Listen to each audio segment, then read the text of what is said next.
Hello. Today we're going to take a look at how to use certain parts of Google Drive.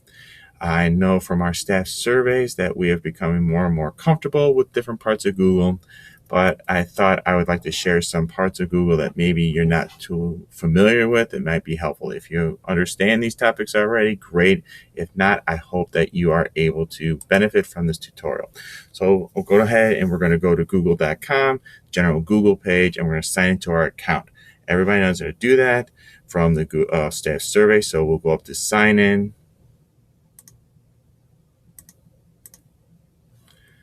All right, there's my school email. I'll sign in. There's my Google page. I will go up to the tiles, Google Apps, and I'll access the drive. And everything that I have worked and saved on Google is here. It's a web-based program, as we know, so we don't have to worry about disk space using USB ports. We don't have to worry about loss of power, battery power, computers breaking, to lose any lost work. Anything that is done on a Google document, slide, sheet, whatever, is instantly saved to the Google Cloud. So here's all my Drive folders, who owns them, last modified. But what we're going to talk about today is how to use Search Drive, recent, and the starred aspect of Google Drive. So Search Drive.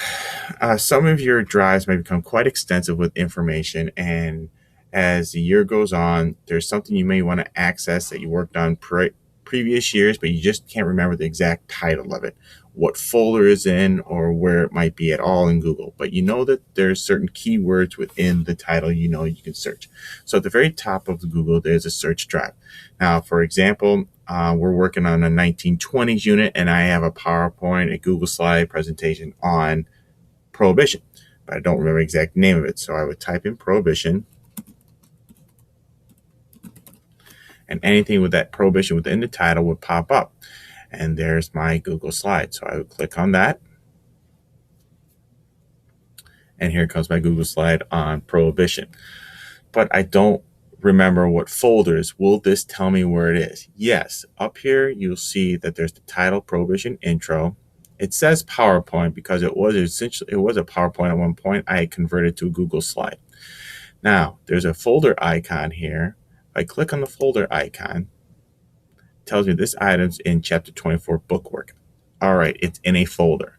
So, but if I want to move it, if I want to create a new folder for a unit, I can click on Organize and move it to that particular folder. All right, now, the other part of this is how to use the starred aspect of Google Drive. I want to make this a favorite so I can even access it quicker than what we just did.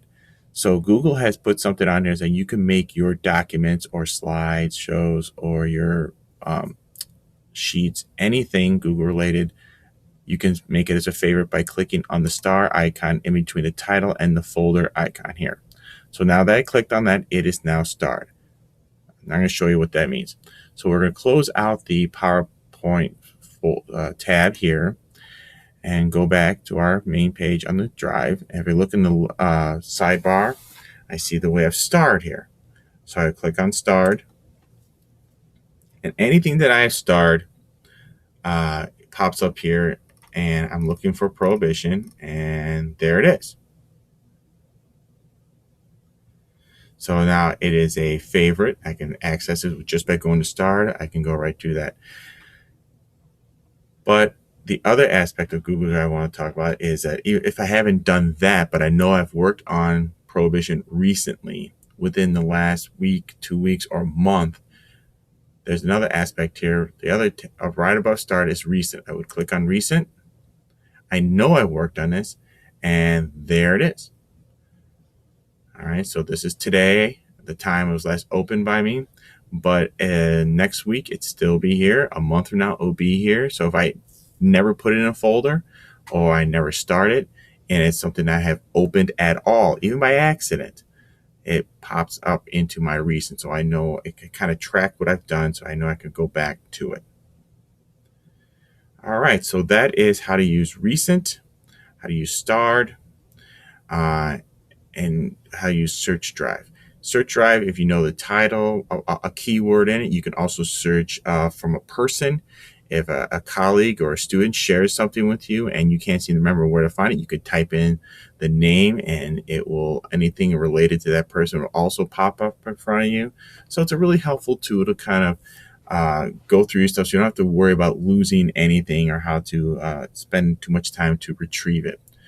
So that is Search Drive, Recent, and Starred parts of Google Drive. I hope they were helpful to you and good luck. And if you have any questions, I'm going to post this to my blog and you can always share with me information through my blog and we can work on this together. So thank you very much for listening.